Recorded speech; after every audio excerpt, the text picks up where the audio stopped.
जयपुर नाम के गांव में एक चुड़ैल अपने 2 बच्चों के साथ रहती थी। चुड़ैल बहुत ही सीधी साधी और शरीफ थी। एक दिन चुड़ैल का बेटा रिंकू चुड़ैल से बोलता है, माँ, मैं घर में बैठा हुआ बोर हो जाता हूँ।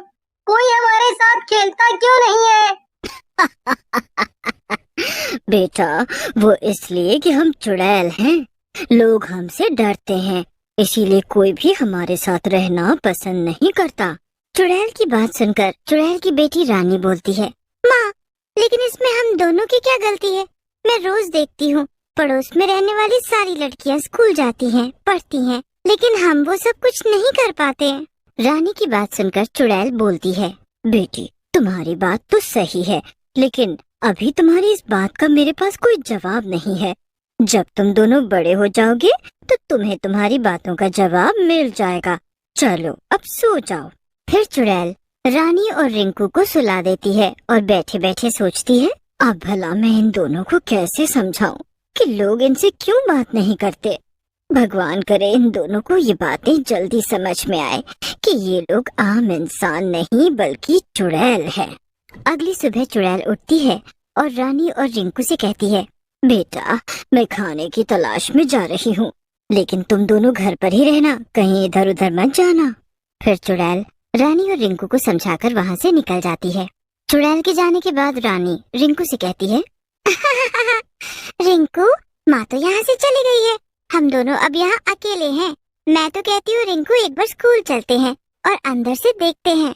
रानी की बात सुनकर रिंकू डरते हुए बोलता है, ना बाबा ना, मैं तो कहीं नहीं जाऊंगा। माँ को पता चला तो वो मार मार कर बुरा हाल कर देगी। मैं तो कहीं नहीं जाता, तुझे जाना है तू जा। कितना डरपोक है तू। अच्छा, तो मैं अकेले ही जाती हूँ आज, और हाँ, लेकिन तुम माँ को कुछ मत बताना। इस तरह रानी रिंकू को चुड़ैल को कोई भी बात बताने से मना कर देती है और स्कूल देखने के लिए चली जाती है। स्कूल के अंदर पहुंचकर रानी बाहर खुश हो जाती है। अरे वाह, ये स्कूल तो बहुत ही खूबसूरत होता है। बच्चे देखो कितने खुश हैं, कितने नए नए एक जैसे कपड़े पहन कर आए हैं। काश मैं भी यहाँ पढ़ पाती। तभी वहाँ स्कूल का गार्ड आ जाता है और रानी को देखकर घबरा जाता है। चुड़ैल का बच्चा, अरे भागो रे भागो, अपनी अपनी जान बचा के भागो। देखो स्कूल में चुड़ैल घुस गई है, ये मार डालेगी हम सबको। गार्ड की बात सुनकर सब लोग यहाँ वहाँ भागने लगते हैं। ये बात स्कूल के प्रिंसिपल को भी पता चलती है और वो भी वहाँ आ जाते हैं और बोलते हैं, कहाँ है चुड़ैल? इतनी देर से हंगामा मचा रखा है, ये स्कूल है, यहाँ डिसिप्लिन में रहो। तभी उनकी नजर रानी पर पड़ती है। पहले तो रानी को देखकर प्रिंसिपल भी घबरा जाते हैं, लेकिन फिर संभलते हुए बोलते हैं, क्या हुआ बेटी, तुम यहाँ क्यों आई हो, क्या चाहिए? बोलो। प्रिंसिपल की बात सुनकर रानी बोलती है, अंकल, मैं भी स्कूल में पढ़ना चाहती हूँ, मुझे भी इस स्कूल में पढ़ना है। रानी की बात सुनकर प्रिंसिपल सोच में पड़ जाते हैं और कुछ देर सोचने के बाद बोलते हैं, ये तो बहुत ही अच्छी बात है, लेकिन बेटी, यहाँ पढ़ने के लिए पहले यहाँ नाम लिखवाना पड़ता है और अपने माता पिता को यहाँ लेकर आना पड़ता है। तुम ऐसा करो, यहाँ से अभी जाओ और कल किसी बड़े के साथ यहाँ आना। इस तरह प्रिंसिपल के समझाने के बाद रानी वहाँ से चली जाती है। चुड़ैल रानी का घर पर ही इंतजार कर रही होती है। जैसे ही रानी घर पहुँचती है, चुड़ैल रानी से कहती है, कहाँ गई थी? पता है तेरे चक्कर में मैं कब से परेशान हो रही थी, कोई अकल है तुझे? अपनी माँ को यूं गुस्से में देखकर रानी हंसने लगती है और बोलती है, मेरी भोली माँ, कितनी चिंता करती हो। अरे माँ, मुझे कुछ नहीं होगा, अब मैं बड़ी हो रही हूँ। फिर रानी स्कूल में हुई सारी बात चुड़ैल को बता देती है और चुड़ैल से कहती है, माँ, स्कूल के प्रिंसिपल मान गए हैं, अब मैं भी पढ़ पाऊंगी, बस आप चल लो एक बार मेरे साथ स्कूल में दाखिला दिलवाने के लिए। रानी को यूं खुश देखकर चुड़ैल भी स्कूल जाने के लिए राजी हो जाती है। अगली सुबह चुड़ैल रानी के साथ स्कूल में पहुंचती है। प्रिंसिपल चुड़ैल को देखकर घबरा जाते हैं। चुड़ैल जी, देखो देखो, ये बच्ची स्कूल में नहीं पढ़ सकती। मैंने इसका दिल रखने के लिए कल इसे बोल दिया था, लेकिन आप समझती हैं, चुड़ैल और इंसानों में फर्क होता है। प्रिंसिपल की बात सुनकर चुड़ैल बोलती है, प्रिंसिपल जी, मेरी रानी बहुत ही अच्छी बच्ची है। हम भले ही चुड़ैल हैं, लेकिन हमने कभी भी किसी भी इंसान को परेशान नहीं किया, ना ही किसी की जान ली है। इसे पढ़ने का मौका दो एक बार, मेरी बच्ची पढ़ना चाहती है। चुड़ैल के ऐसे बोलने पर प्रिंसिपल को भी दया आ जाती है और वो बोलते हैं, देखो चुड़ैल जी, मैं आपकी बात मानकर रानी को स्कूल में दाखिला तो दे दूंगा, लेकिन बच्चे इसके साथ कैसा बर्ताव करेंगे वो मैं नहीं जानता। प्रिंसिपल की बात सुनकर चुड़ैल खुश हो जाती है और बोलती है, प्रिंसिपल जी, आप उसकी चिंता मत करें। मेरी बेटी बहुत ही समझदार है, वो कभी भी ऐसा कोई काम नहीं करेगी जिससे आपको कोई समस्या हो। फिर चुड़ैल और रानी वहाँ से खुशी खुशी चले जाते हैं। अगली सुबह रानी स्कूल की ड्रेस में चुड़ैल के सामने आती है। चुड़ैल रानी को देखकर बहुत खुश हो जाती है और कहती है, वाह, मेरी बेटी तो सचमुच की राजकुमारी लग रही है। खूब पढ़ो बेटी। फिर रानी स्कूल में चली जाती है। स्कूल में सारे बच्चे रानी से दूर बैठते हैं। रानी को कुछ भी समझ नहीं आ रहा होता कि बच्चे उससे दूर क्यों जा रहे हैं। ये देख रानी एक बच्चे के पास जाती है। बच्चा जोर जोर से रोने लगता है। बचाओ, बचाओ, ये चुड़ैल मुझे मार डालेगी। ये मेरे पास आ रही है, इसे दूर करो बच्चे। बच्चे का चिल्लाना सुनकर स्कूल की कुछ टीचर भी वहाँ आ जाती हैं और गुस्से में बोलती हैं, ये हमारे प्रिंसिपल भी ना ज्यादा महान बनने के चक्कर में सब गड़बड़ कर देते हैं। बताओ, अब इनकी वजह से चुड़ैलों को भी हमें दूर क्यों जा रहे हैं।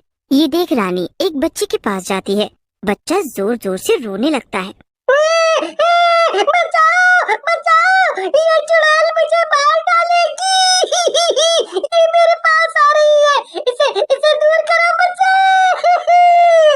बच्चे का चिल्लाना सुनकर स्कूल की कुछ टीचर भी वहाँ आ जाती हैं और गुस्से में बोलती हैं, ये हमारे प्रिंसिपल भी ना ज्यादा महान बनने के चक्कर में सब गड़बड़ कर देते हैं। बताओ, अब इनकी वजह से चुड़ैलों को भी हमें पढ़ाना पड़ेगा। हम अब इसी लायक रह गए हैं क्या। ये सब देखकर रानी बहुत उदास हो जाती है और रोते रोते कहती है, टीचर जी, मैं तो सिर्फ बच्चों से दोस्ती करना चाह रही थी। मैंने इन्हें नहीं डराया, ये खुद ही डर गए हैं। मैं भी तो इनकी जैसी ही हूँ। रानी की बात सुनकर दूसरी टीचर बोलती है, रानी, तुम हमारे सबके जैसी बिल्कुल नहीं हो। तुम चुड़ैल हो और हम इंसान, इसलिए तुम इन बच्चों से दूर ही रहो। तुम सिर्फ यहाँ हो क्योंकि प्रिंसिपल चाहते थे कि तुम पढ़ो। बस अब यहाँ से जाओ। टीचर की बात सुनकर रानी बहुत दुखी हो जाती है और वहाँ से रोते रोते चली जाती है। घर पर चुड़ैल उसका इंतजार कर रही होती है। रानी को यूं रोता देख चुड़ैल उसके पास जाती है और बोलती है, क्या हुआ रानी बेटी, क्यों रो रही हो? किसी ने तुम्हें कुछ कहा क्या? बताओ, मैं अभी जाकर उसे मजा चखाती हूँ। बस तुम रोना बंद करो। चुड़ैल की बात सुनकर रानी रोते रोते उसे सारी बात बताती है।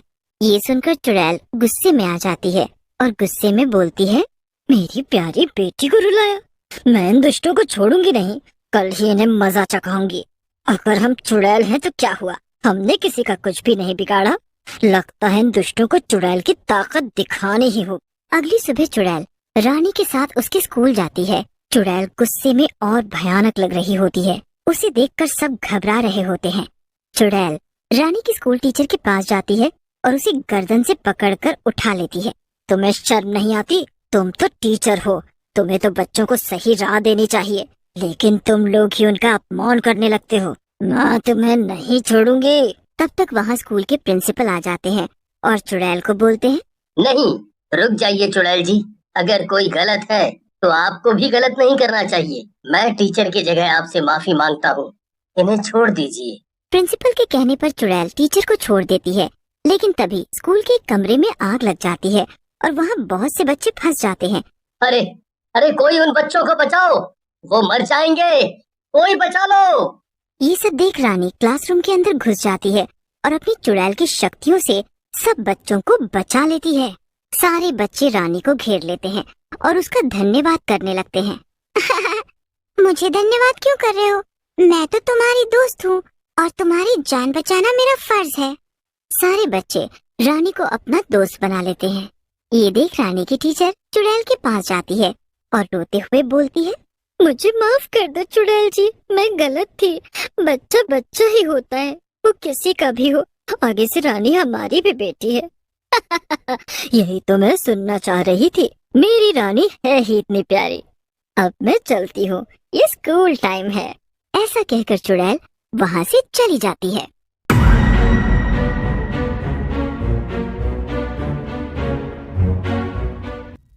डिटेक्टिव मेहुल प्रेशियस क्राउन देखने के लिए म्यूजियम जाता है और प्रेशियस क्राउन को देख रहा था। अचानक लाइट चली जाती है। एक चोर प्रेशियस क्राउन को चुरा के भाग रहा था। डिटेक्टिव मेहुल भी चोर का पीछा करता है। चोर का पीछा करते हुए मेहुल रोड तक पहुंच जाता है। अब मेहुल के सामने 3 रास्ते हैं। मेहुल तीनों रास्तों को देख के कंफ्यूज्ड हो जाता है और सोचने लग जाता है इन तीनों में से चोर किस रास्ते से भागा होगा। दोस्तों, क्या आप इन तीनों रास्तों को देख के बता सकते हो इन तीनों में से कौन से रास्ते से चोर भागा होगा? सोचिए और अपना जवाब कमेंट में बताइए।